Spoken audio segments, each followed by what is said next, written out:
everyone, I'm making this video for one of the lads on our rugby team who has ruptured his AC joint and one of the associated ligaments as well, or the corticoclavicular ligament too. So I'm going to show you what that is on Skelly. So here we go, here's Skelly. That is actually a joint. I know it doesn't look like it, there's just a tiny little line, but that is actually a joint and it has a ligament in it.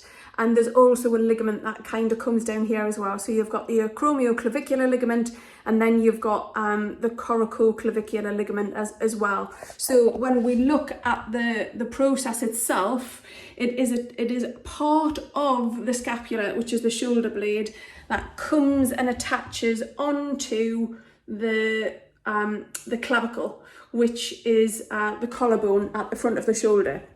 So when this ruptures,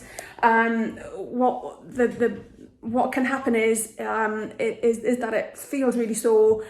We have a lot of reduced movement, and it may need surgery. But I'm making this video to show how you can try and gain some range of motion and maybe a little bit of strength back as well. Obviously, if you're watching this on YouTube and you're not Jan, who I'm making this video for, then please get professional help. Make sure that you've spoken to your orthopaedic surgeon or your physiotherapy team before you do anything like this. But I figured that this might be something that I would use in future, so I'm making a video for everybody to see. So first thing first is, depending on how much range you've currently got and depending on where you are, so for Jan, he's 4 weeks down the line, we want to just start to increase range of motion a little bit, but in a nice protected way. So we kind of sit or stand as long as we have the elbow supported of the affected limb. And then what we're wanting to do is just internally and externally rotate, yeah? So we internally rotate and externally rotate. So we're keeping the elbow really tucked into the side. We're trying to offload it by having it on, in my circumstance, the plinth, but you might be standing at a kitchen bench or you could be sat at a table, and you're just gently moving, ideally palm facing up, because that puts the muscles in a nice position as well, and you are preventing any protraction. So when we have the fist down, there's a little bit of protraction that can happen. So that means that the shoulder is rolling forward a little bit, which can be really, really uncomfortable for AC and CC rupture. So in this instance, it's a grade 3, so it's completely ruptured and it's displaced, which probably means that the collarbone is sticking up a little. So tucking right in at the side, palm up, and just nice and gently one way and the other is the first thing that you kind of want to be looking at doing.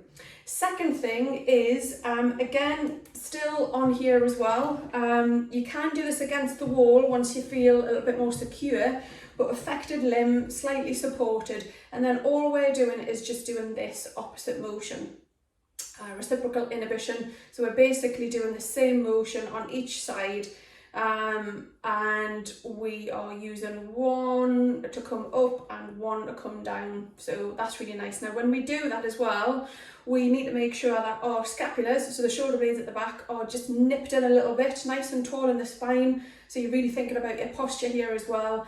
And we're just working through that motion here. So no slumping down and no hyperextending the spine either. So it's just nice and neutral spine, and we're just moving in that way. Now when that starts to feel pretty good and that feels like an okay movement to do, you can stand with your back against the wall, and you can be doing it this way, or you can be bringing the arms out and doing it this way. So once you get a bit more range and you can abduct the arm, then you can have them against the wall and you can start doing that. That's pretty high level though, so it's probably not something that you're going to be doing straight away, but that is something to maybe work towards, or definitely work towards.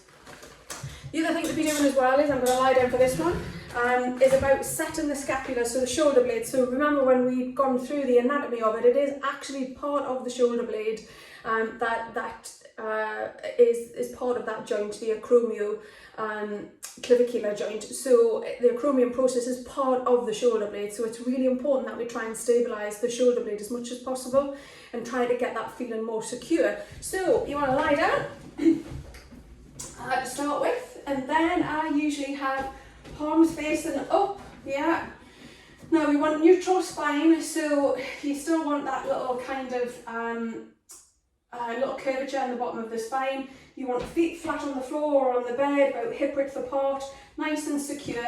Palms up towards the ceiling because that allows a little bit of external rotation in the shoulders.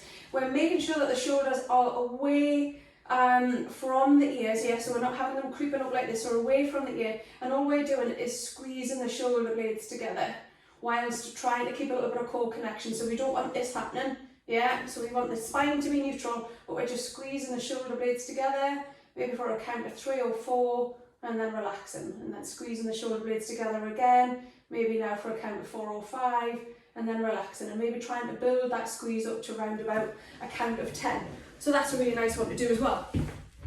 Working on the scapulas even more and around the shoulder girdle a little as well is another standing exercise now.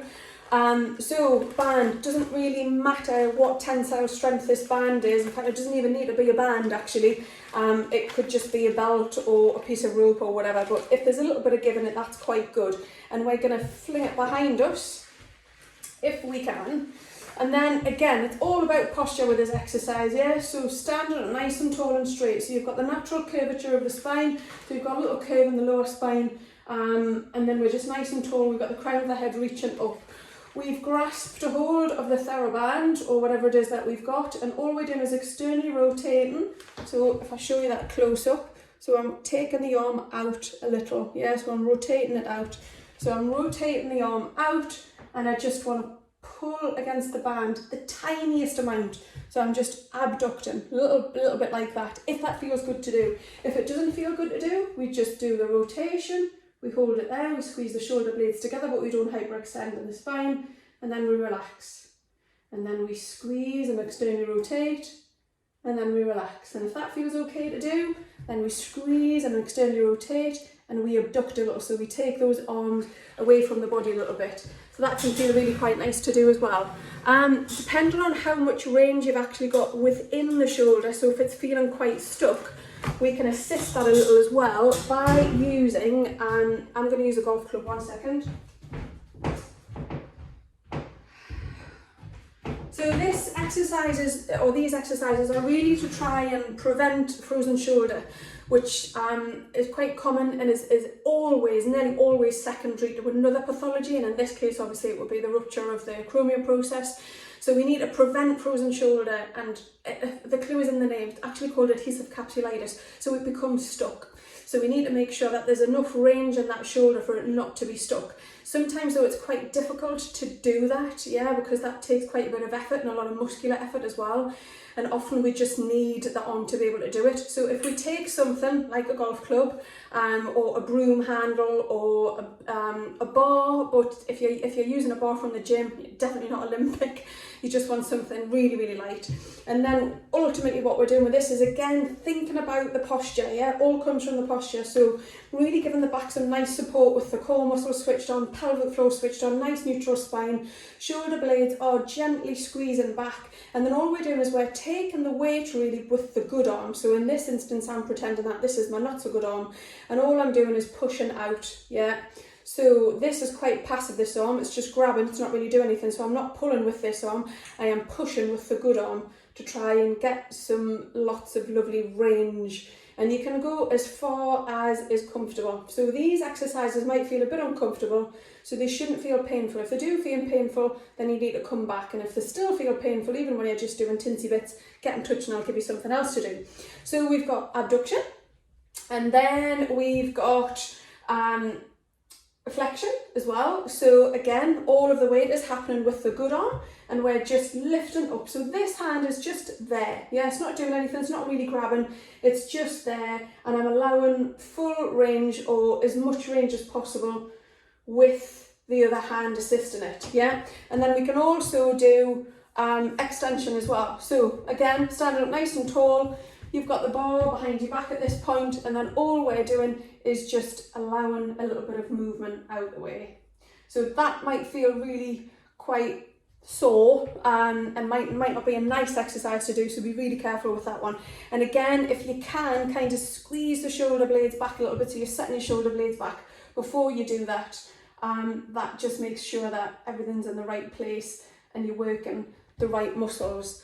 That's pretty much it. I don't really think I will be doing anything more or at the moment. All we're trying to do is just build a bit extra range and then a tiny little bit of strength work as well.